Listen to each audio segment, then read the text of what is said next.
What is going on, guys? Big De Niro Tano here, bringing you the long-awaited top 10 album list. Took a little bit because we're getting this fancy new mic, but we're going to get that audio crisp and quality for you today. Starting off with the honorable mentions, we got Travis Scott's Astroworld, an album that I don't feel quite met the quality of Rodeo from 2014, but still had some quality songs I can't say. And if we were doing a top 10 most sick, natty merch of the year, Astroworld would be number one, baby. Let's get it. Next honorable mention, we got Tekashi 6ix9ine, who went 25 for 25 on the billboards this year. You know what it is. It's fucking... Next honorable mention, we got Gucci Mane's Evil Genius, the only album this year released by Gucci, who usually releases 2 to 3 albums a year. This album was pretty good. It had Wake Up in the Sky, a hit with Bruno Mars and Kodak, had I'm Not Going with Kevin Gates, but in the end did not make the list. Next honorable mention, we have Omen 13's Hacker. If you don't know who Omen 13 is, he's an underground artist who's been killing it lately. Had one of my songs of the year on his previous album, but his most recent album, Hacker, was 30 songs long, a little bloated, couldn't keep the quality all the way through. Still a good album. If you want to listen to him, I recommend last year's Moonlight. Next honorable mention, we have Vince Staples' FM, an album that almost made my list. It was a surprise release and a follow-up to last year's Big Fish Theory, which I felt had higher highs than this year's FM, but FM was more consistent and had some great Whoa Kenny beats. Alright, now moving on to what we've been waiting for, the top 10 album of the year list, courtesy of your boy. Oh, disclaimer, this isn't actually the top 10 albums of the year. This is my opinion, so don't get salty. Don't get mad at me. This is my opinion. Relax. Okay, at number 10, we have the Suicide Boys' I Wanna Die in New Orleans. This is an odd ranking at number 10, if you know me, because I love the Suicide Boys, but in my opinion, this album just does not match some of their previous quality work. But that being said, this album's got great production.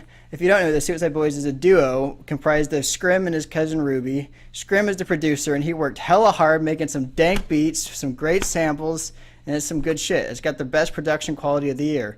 But Suicide Boys started moving in a poppier direction with songs like Meet Mr. Nice Guy and Nicotine Patches that, in my opinion, wasn't a fan of.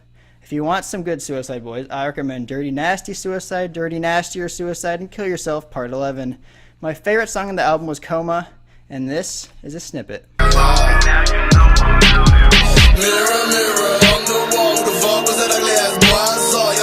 Coming in at number 9, we have Freddie Gibbs' Freddie. Who is Freddie Gibbs? Also known as Gangsta Gibbs. You might recognize him from the Los Santos radio in GTA 5, where he had Still Living Like a Dope Dealer. Okay, so as you can see from this album cover, kind of looks like some pussy shit. Well, that's actually false. This is the hardest album of the year. The album cover is actually a parody of Teddy Pendergast's R&B album, Teddy, where we now have Freddie Gibbs's Freddie. This album's got covers topics like drug dealing and murdering and gangsta shit, and you know, it's pretty good. It's got a lot of Whoa Kenny beats, as we heard previously on Vince Staples' FM. Whoa Kenny actually might be the producer of the year. Who knows? But Gangsta Gibbs' Freddie, top 10 album of the year. I guarantee it. Surprise album drop. I didn't expect to like it. Best song, Diamonds 2. Here's a snippet. Fuck it. $1 million look like ain't nobody tell me shit. Hey, diamonds in my necklace, BBS is scammy. Hey. Alright. Coming at number 8, we have 21 Savage's album, I Am Greater Than I Was. This is the most recent album on the list, and one of the reasons I delayed this video, because I had a feeling. I had a good feeling that 21 Savage's album was going to blow me away, and damn right it did. As a follow-up to last year's Issa album, it improves greatly on that trash-ass piece of shit. Just kidding. The album had Bank Account and Numb. Numb probably be one of my favorite songs, but that just does not reach the quality that I Am Greater Than I Was does. It's got great samples, great features. Honestly, the best collection of features of the year. He brings back Childish Gambino for his first rap feature in 4 years on Monster, a great track. J. Cole spits a good verse. I don't like J. Cole personally, but he spits a good verse on the opening track a lot. A lot of great songs, a couple weaker songs. But my favorite track being A Good Day featuring Schoolboy Q and Project Pat. Great Memphis 3-6 Mafia vibes on that track. A lot of 3-6 Mafia vibes throughout the album, but specifically on this track, Take a listen. Today was a good day, ain't have to spray the cake. Today was a good day, post some activists.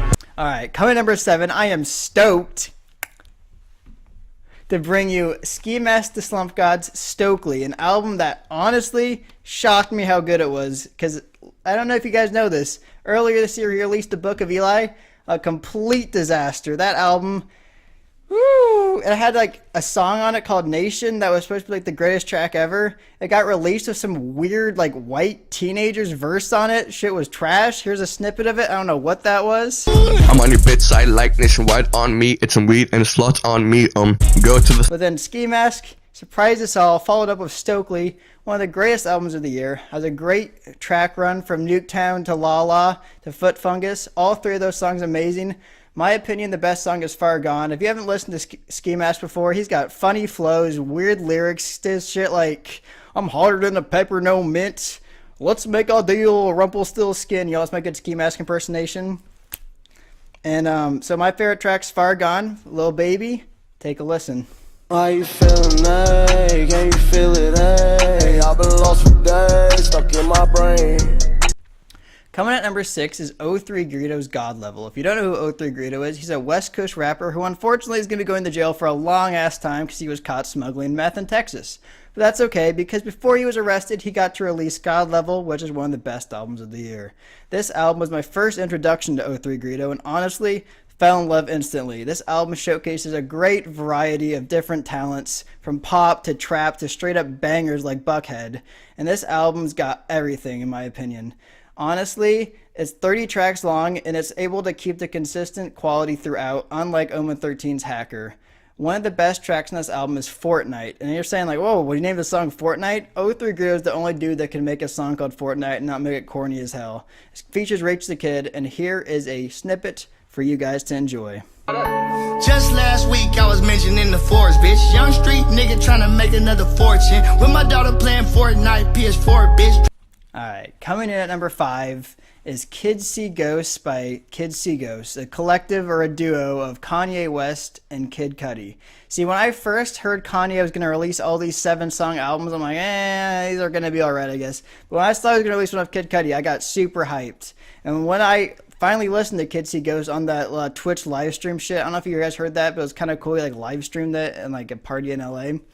And I was very, very impressed. It met my expectations, and I enjoyed this album thoroughly. Every song slaps, every song bangs, every song like hits you hard in the feels, especially I'm so reborn. You know, it's like, damn, Cudi, you gotta cut deep like that. Kanye, he does good. He has those sick gun ad-libs on Feel the Love. I can sure feel the love. Gah, gah, gah, gah, gah. That song slaps. I don't know how Kanye was able to think to make some weird-ass designer gun ad-libs and then be a banger song, but he did it. My favorite song, personally, Kids See Ghosts. It's got the best, like what I thought was going to be like a spooky album at first, even though it's a lot happier than I thought it would be. But Kids See Ghosts has the best spooky vibes, in my opinion. And here's a snippet of the title track, Kids See Ghosts. Kids see ghosts sometimes. Kids see ghosts sometimes. Spirit. Coming at number 5 is an album I could possibly consider to be the album I was most hyped for this year, and that is Post Malone's Beer, Bongs, and Bentleys. Ever since in 2017 he released the single Rockstar, I was hyped for this shit. That song was my top song of 2017, top 1 or 2, great song. And so after that he followed up with Psycho, another great single, not as good as Rockstar in my opinion, but still great. Kept the hype momentum going for Beer, Bongs, and Bentley. When he finally dropped it, I honestly felt like every song on that album could have been a hit. Like, every song on that shit was good. Surprisingly, Better Now became the single that popped after it released. I don't like Better Now, but that's okay. There's other great songs like Stay. No cap, I cried when I first heard that song. Stay's beautiful. It hit me right in the heart. I'm like, damn, this is beautiful. Post, what are you doing to me? Also, Same Bitches with YG and G-Eazy. G-Eazy's YG drops a sick verse on that, maybe one of the best verses of the year. And honestly, overall, that album bangs. My favorite song is Rockstar. Come on. It's so good. Here's a snippet of 21's best verse, all time, greatest verse. I've been in the hills, fucking superstars, feeling like a pop star. Drinking Henny bad bitches jumping. Coming in at number 3 is Hell or High Water Volume 1 by City Morgue. City Morgue is a duo collective of Zillakami and Sos Mula. If you don't know who Zillakami is, he is probably my favorite up-and-coming artist at the moment, who previously collabed with Tekashi 6ix9ine until they beefed, and he decided to replace him with basically Discount Tekashi, who is Sos Mula, who arguably is better than Tekashi. It's up to you to debate. You can listen to some of their songs. I'll play a snippet of Sos Mula. Snippet of Tekashi. You see, they're very similar. Moving on to the album Hell or High Water, it was followed up by 3 singles: Shinner's 13, 33rd Black Glass, and Skatehead. Shinner's 13 you may have heard of before their absolutely ignorant, foul, ridiculous music video that features people shooting up heroin. Very ridiculous music video, but their songs slap harder than your mama if you don't do the dishes. I swear to God, these are some dank banger tracks. My favorite track being 33rd Black Glass, the second single. And if you guys want to hear some just ignorant, hard-hitting, great metal trap infusion, listen to this.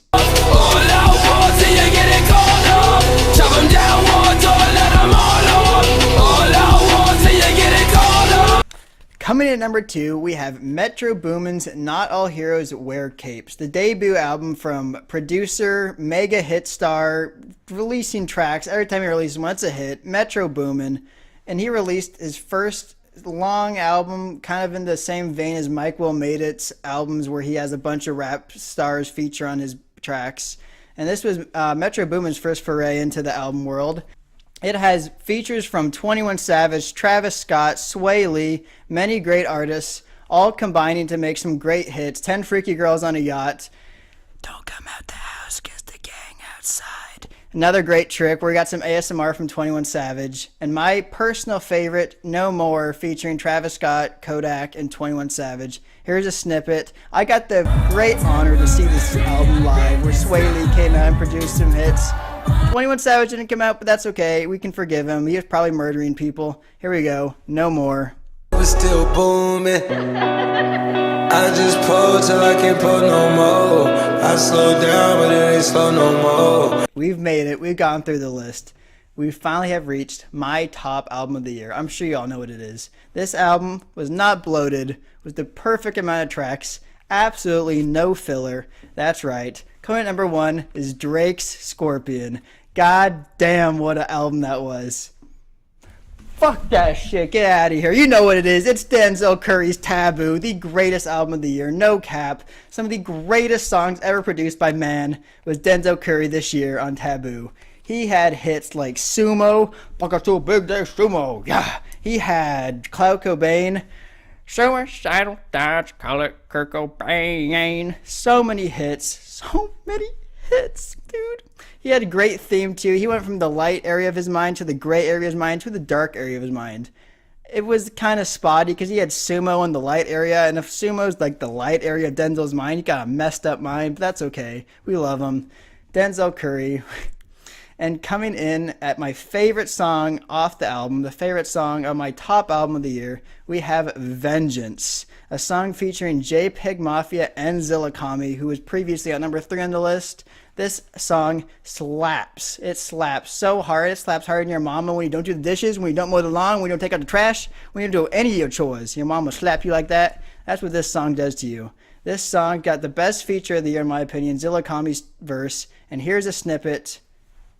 Put your black ass in a duffel bag and slide off, and I hope it's a closed casket. My presence alone can exterminate masses. The tongue speech spells cause blazing rashes. Like Alright guys, I hope you enjoyed my top 10 album list. I know I said back in my update video back in August that I was going to do more album videos. This is my first one. Let me know what you think. Hopefully I'll get better at it. We'll keep working on it. I have an album that I know I'm going to review in the beginning of January next year. It's probably going to be my top album of the year. Night Level's album's coming out in January, so get hyped for that. And I want to give a special thanks to my personal assistant and unpaid intern,